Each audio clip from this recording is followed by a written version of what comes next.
Integral of cos 2 cot inverse 1 minus x by 1 plus x. এখন আমরা x equals to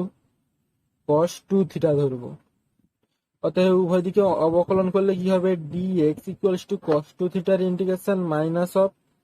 sin 2 theta into 2 থিটার integration 2 d theta equals to cos 2 cot inverse root over of 1 minus x এর জায়গায় লিখবো cos 2 theta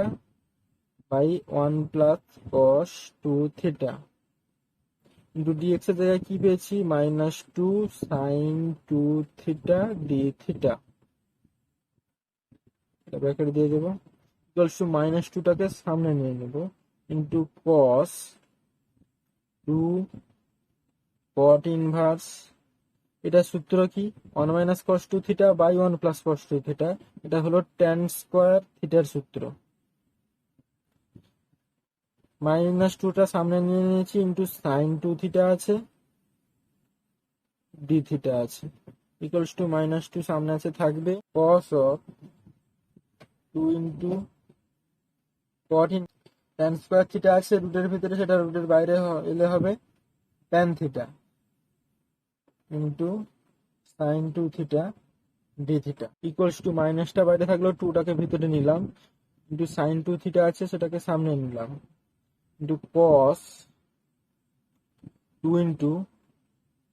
cot inverse, ট্যানটাকে কটে পরিবর্তন করতে কি হলে কি করতে হবে, cot of pi by 2 minus theta d theta equals to minus integration of 2 sin 2 theta into cos cot inverse এবং cot কেটে যাবে, থাকবে কি 2 into pi by 2 minus theta d theta equals to minus integration of 2 sin 2 theta cos pi minus 2 theta d theta equals two লিখতে পারি minus of integration 2 sin 2 theta, এখানে ছিল cos pi minus 2 theta, cos pi minus 2 থিটাকে আমরা লিখতে পারি cos 2 theta into d theta equals to minus of integration of 2 into sin 2 theta cos 2 theta, এটা হলো সূত্র sin 4 থিটার সূত্র ইন্টু d থিটা। আচ্ছা এখানে দেখো প্লাস হয়ে যাবে, কারণ দেখো cos পাই মাইনাস 2 থিটা ছিল, সেটা দ্বিতীয় পাদে হচ্ছে, দ্বিতীয় পাদে হলে cos মাইনাস হয়, তাই মাইনাসে মাইনাসে plus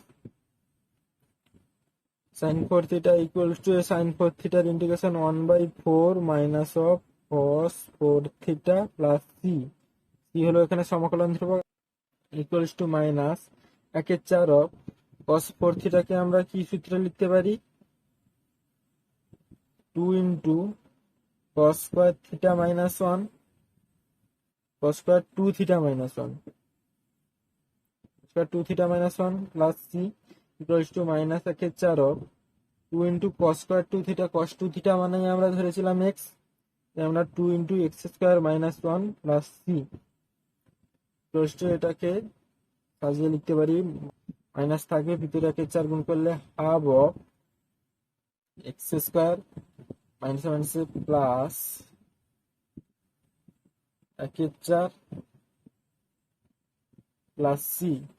equals to half of x square plus c1, এখানে c1 ইকুয়ালস টু লিখে দেবো c প্লাস 1/4।